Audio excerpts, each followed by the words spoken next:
the fact that I am standing here for the third time in 5 months is not a coincidence. Hey there, guys. Welcome to the channel. So we've got to talk more about the Trump indictments, of course. And obviously, more than a few people think that this is a political witch hunt, obviously. You know, they're saying that this is just the Biden administration trying to use the government against their rivals, which, if we're being honest, that's at least what it looks like, you know, and it's probably what's happening here, you know, allegedly. Now, I know there are a bunch of folks out there with all sorts of opinions about this indictment and that indictment and, you know, what it could mean for the former president. But really, you know, the voice that probably matters most is coming from Trump's own legal team.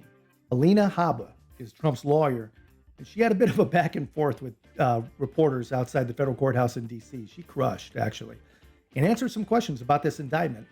And I think we should all, you know, talk about her response. So her take on the situation is probably the most vital one, since she's actually part of the team defending the guy. So let's go ahead and get into this, guys. Before we roll that, thanks so much to everyone that's been subscribing and leaving such great comments. We appreciate your support, guys. This is going to be an incredible journey together. This is the Biden political lawfare that we have seen time and time again.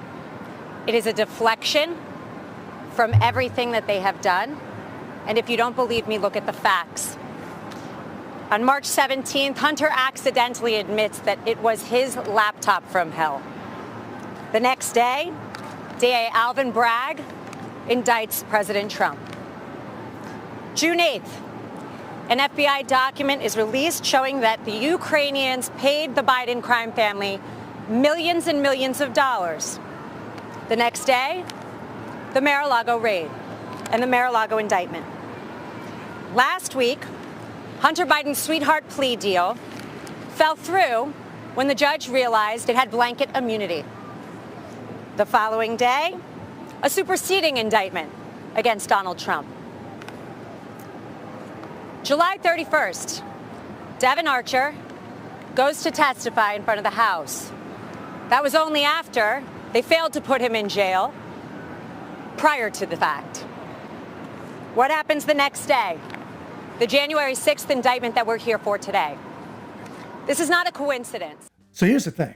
Anyone who's been watching this closely or even just a little bit, they're going to notice something curious going on. Every single event for Trump has been perfectly timed with the constant trickle of alleged Biden corruption. So every time that corruption noise gets too loud, this is when we get another Trump indictment or another talk about an indictment about to drop. This is not coincidence. And what people see, and this is why people see this is a political witch hunt. You know, the Department of Justice seems to be doing whatever they can to manipulate the news cycle. And they're actually pretty damn good at it. You know, but when there's bad news for Biden, suddenly there's bad news about Trump. And then all eyes are on Trump and everyone forgets all about Biden because that's what the handlers in the media want to push. It's a pretty carefully played game, and they're playing it very, very well. This makes it really, really important for the Republicans to pay attention to timing, especially with this impeachment stuff. They want to line up these impeachment proceedings with the Trump trials. If they do that, then at least they're playing the same game by the same rules. And that's important. It sucks that it's all politics like this, and that's how this is. But if one side's playing the game, you got to make sure you play too. And it truly is insane to see what's going on here. You know, I've heard some say the impeachment will be televised if it happens. Though there are questions about whether Trump's trials will be. I don't believe that federal courts generally allow cameras. Maybe you guys can let me know in the comments if you know that that's different or not. But that's something to think about. And if this is a plot to keep the media spotlight on Trump and away from Biden, then maybe the GOP should respond by trying to divert as much attention as possible to these impeachment proceedings or these inquiries or whatever they're going to do. Because they have to do something. Considering the evidence that we have, speaking of doing something, with more and more piling up, seemingly piling up every single day, I personally think that impeachment has to happen. If it doesn't, got to get rid of the entire Republican Party, because at this point, they're just completely useless. All they do, they're just loud. They talk about it, they're not about it.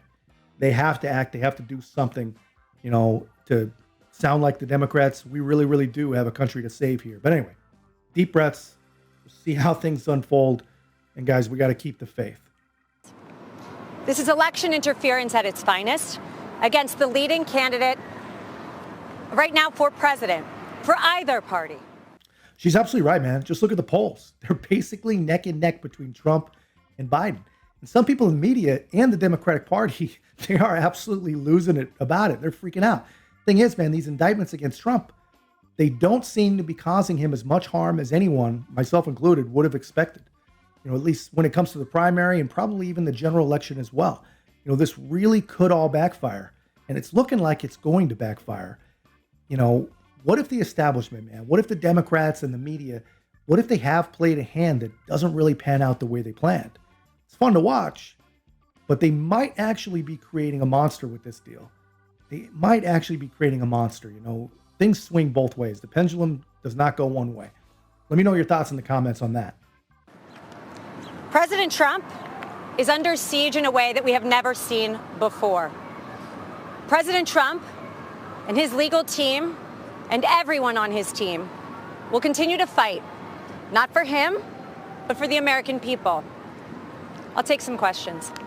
Thank you. I know the president has called this a witch hunt. You just laid out several examples of that. Any other thoughts that the president has communicated to you in terms of why this is going on and then why he calls it a witch hunt? I think a witch hunt is really the way that anybody should describe this, because it's not something we've seen in our time. This is not even political. This is beyond that. A witch hunt is when you relentlessly attack your opponent, when you relentlessly attack the thing that you are most afraid of. People are afraid of somebody that cannot be bought by Washington. People are afraid of somebody who is independently wealthy and who has given up his good life to fight for this country. And that frightens a lot of politicians who are career politicians, unfortunately, because he'll get back there, and I know he'll be fighting for every one of us so that this doesn't happen to us. When it comes to Trump, the situation's a little bit different than most politicians. He's not like other politicians. And what I mean by that, other guys and gals, they literally seem to have to prostitute their values, prostitute their morals, prostitute their policies to the machine in order to get the funding and the attention to go where they want to be. This guy's already made his own fortune. So he's not tied to the establishment in the way he's tied, but not in the way that others are. Think about it like this, I think. He could have had an easier life, especially at this age, without getting into politics. He even risked his brand and his hotel chain by running for president. In some ways, I think that should tell us just how serious the guy is about what he wants to achieve for the country. And I think, and I have always thought that this independence, I think this is what rattles a lot of the people in the establishment. They see a person who can't easily be controlled, and that makes them nervous, and they should be, because it is a machine, and the machine needs control. And if Trump, if he was to be elected again, this is why they're also terrified. They fear what might come next, and that fear is what has driven them, I think, to do what they've done, which is 78 felony charges and counting. So why all the fear? Well, there are those who believe that if Trump gets reelected, it might be the end of the line for a lot of these political figures. Some even think that he's not going to hold back, and he will take legal actions against those that have been responsible for some of the more egregious weaponizations in our government, allegedly. And really, the guy, truly, Trump makes a lot of mistakes. But he doesn't seem to make the same mistake twice. And looking back, I think not following through on a lot of his promises, like legal action against Hillary Clinton, for what at the very, very least was without a doubt obstruction of justice. It might have been a real mistake for him, but given what's happening now, if he were to be elected again, some people believe that Hillary, Joe, they should be very concerned because there's no statute of limitations on their crimes. And they see this, people see this as a new chapter where powerful people are actually being held accountable, and it might actually happen. They believe that it might happen. I don't know. Let me know in the comments what you guys think. But let's keep watching this. Before we do, guys, if you're enjoying this content, please help us grow. Hit the like button, comment, subscribe, and share the channel. Every time you do, the leftist loses their wings. You see, this case is about free speech, but the special counsel says Trump could have disagreed with the results and talked about it. No crime there. The difference is what he did to try and switch the votes. So what is it that he did to try and switch the votes that you refer to? By bringing cases, by using the law in an appropriate manner, unlike what we're sitting here today seeing? This is not appropriate. What President Trump did is he said, go patriotically and peacefully and protest. That is an American right. That is why we are America and we are not a third world country. Although I will say that today, I don't feel very much like we are in America. Yes. This case should go forward before or after the 2024 presidential election? I think that every court needs to look at this as a whole, right? It's not about the January 6th case. It's about the fact that in the matter of a couple months, we have seen them try and tie up, and me as an attorney, have never seen this, tie up one individual who's running a campaign, running for office for president, so that he is in court, in depositions, and distracted, so that he won't properly run for 2024. And frankly, it's not going to work. Is the legal team going to argue that the election was stolen? I don't think that that's the argument that needs to be made. I think that anybody that believes that is misreading this. The truth is, as an American, there were questions that he had regarding the election integrity. We've seen documents come out, we've seen documentaries come out showing that there were issues with the election. And frankly, by bringing this, I don't think Jack Smith really thought it through. There only has to be proof that, number one, President Trump believed that this election was not completely honest. And number two, Jack Smith has opened himself up to a can of worms that we can now look at and really examine. I've been thinking a lot about this whole situation, this Trump indictment situation, and it's kind of hard to wrap my head around the idea that someone can truly know what he was thinking or what he believed. I mean, the indictment seems to suggest that just because some officials told him that his beliefs about the election were wrong, that's supposed to be proof that he didn't actually believe what he was saying. I don't know about that. How does this even work? That they say that they're right. How can they even prosecute the guy for protected speech? If they prove that he didn't believe what he was saying, that somehow makes the speech unprotected. I still don't understand how they've manipulated this statute. But anyway, this is not how the First Amendment was intended to work. And the fact that they had to reimagine a Reconstruction era law to make this happen is insane. And it should trouble everybody. I want to know where all the old school ACLU Democrats that would usually be losing their freaking mind over this kind of government overreach. Where are these people? Do they just all of a sudden not care?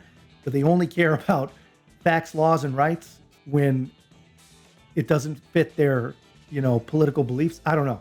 But here's the thing. We all have people telling us things all the time, advisors, family, friends. That doesn't mean that we believe what they're saying. And in my business, I passed on advice all the time. Just because Trump's advisors told him one thing doesn't mean that he had to take it as the gospel truth. It's not like he stopped making those claims either. The guy is still saying the things that they say, they allege that he no longer believes. And because he no longer believes it, they can charge it as a felony. I don't understand. Let me know in the comments if you guys can help me understand this. But, he's still saying it. He's still saying the very same stuff. And how can they prove he doesn't believe it? And how does that even matter? Someone wants to say that Trump's guilty of something, they're essentially saying that thinking a certain way is a crime. And that should be crazy to everybody, guys. Let me know in the comments what you guys think about this. But anyway, Democrats and some of the media, they're saying that's not what's happening here. But when I look at the indictment, it seems like the argument boils down to Trump was told by these people that his claims were false. So he must not have believed the claims himself. And somehow that is a chargeable offense. I don't buy that. I don't think you buy that either, but it feels like something is missing, in this whole argument. I'm not exactly sure what that is. Guess we'll have to kind of wait and see and watch how it all plays out. But right now, man, it's hard to believe, to me at least, that they can read Trump's mind. And even if they could, I refuse to believe that they could prosecute him for what he's thinking. He's innocent and that this is all a setup. Why not bring it to trial as soon as possible before the election so that you can clear his name? Yeah, I would love to do that, but there's something called discovery. And when somebody wants to say that the 2020 election was perfect and that President Trump has no right to object to it, we've got to go show them all the facts. And there's a lot of facts to show. So everybody has their time. And to say that Donald Trump should then be rushed and not be given the same fair proceeding that anybody else is just, frankly, un-American. It's not fair. It's not the way our system. Think about what might happen if this whole thing gets rushed. It gets even more complicated, considering that the judge might have her own biases. We just did a video on that, and it's possible. She's been tough on Jan 6 protesters, and some people say she leans pretty heavily Democrat. Things could get dicey for Trump in a real quick hurry, so why would you rush that? Not to mention that these charges are incredibly imaginative on the behalf of the government. So you don't just allow the government to control the charges and control the clock. Not smart. That's not a recipe for success.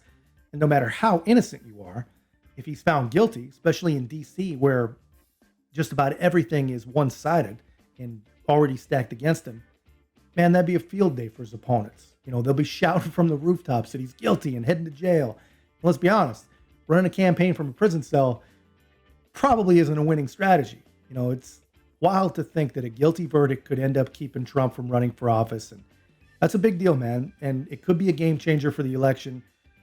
So taking all that into account, yeah, it makes sense to want to slow that process down and just be careful. Obviously, I'm sure that they want to do that all the time.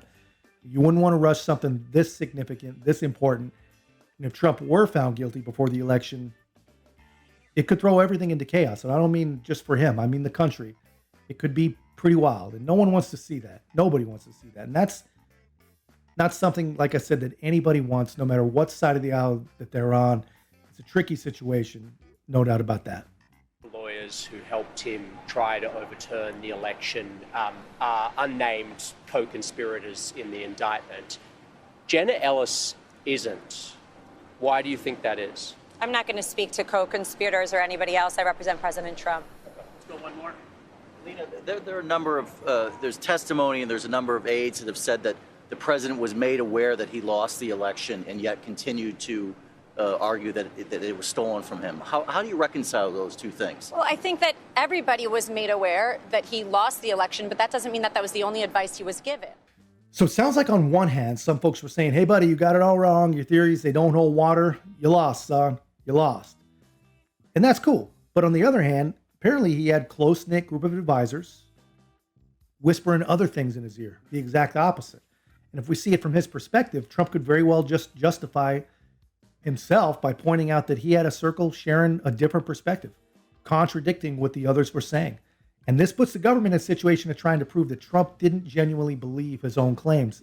If he had people around him, a close circle, who were reinforcing his beliefs or even came up with his beliefs, proving he wasn't serious about his own claims becomes a pretty tough job. Understands what happens in the Oval Office. There are a numerous amount of advisors and politicians and lawyers, not just one or two, that are giving you advice and telling you what they believe is true. So he may not agree with Mike Pence. He may not agree with one of his lawyers, but that doesn't mean that there weren't other people advising him exactly the opposite. And the president has a right, as every one of us do, to listen to several opinions and make their decision. I remember hearing Hillary Clinton and Stacey Abrams argue their elections were not right. Absolutely. I mean, and the weaponization of the DOJ didn't happen then. No, of course not. But if your last name's Trump, it's very different. So Hillary Clinton could have a problem when she lost the election, and we could have a complete liberal meltdown, as we all saw. But when we have dignified disagreements, we take them to court. We say do things patriotically and peacefully. He's to blame for things that he did not himself do. And that's what we're seeing. Frankly, folks, this is not about that. This is about politics. This is about 2024. Period. The end. Thank you. Some people might make it seem like everyone around him, the whole world, was suggesting his beliefs were off, but that's not necessarily proof that he didn't really believe what he was saying. He doesn't have to accept the world's perspective. And to be honest, in my non-expert opinion, it feels like all Trump needs to do is highlight the fact that he had trustworthy advisors or folks he believed in, saying that his theories were spot on. And whether these theories hold water in reality, it doesn't really matter. If he had people in his loop who validated these beliefs or, like I said, concocted these beliefs, it's difficult to not think that he was sincere in his convictions, especially since, like I said, he's still saying the same stuff. And we're penalizing the guy for what he genuinely believes. Now we're stepping into territory of punishing thought crime. Am I wrong here? I mean, is that not what's going on here? But that's the way it seems to me. And it's absolutely freaking terrifying. Well, yeah, so it's an interesting pattern, no doubt. I mean, Democrats have a history of contesting elections and shouting about all sorts of things like voting machines, fraud. And whenever they lose, it happened with Bush, happened with Trump in 2016. Whenever the Democrats are on the losing end, they are the chorus of it's not fair, something shady's going on here. But oddly enough, the DOJ, they never seem to care or get too riled up when Democrats are the ones crying foul. Now they're all over Trump. And it has to make you wonder, if you're at all a critically thinking individual, it has to make you wonder if it's simply because he's a Republican. And he had the audacity to dare say what he was thinking about, his thoughts on the election. The same sort of opinion the Democrats have shared without any problem on every election before 2020. And it kind of makes you wonder, man. And they're going to do it again in 24, I'm sure. if they lose, which I hope they do. And, things twist and turn. That's just the way it is. And they will do it again, and no one will care. No one will hold them accountable. That's just my take, guys. Let me know yours in the comments. And please, please, don't forget to like, subscribe. Most importantly, share the Common Sense Garage. We'll see you in the next one.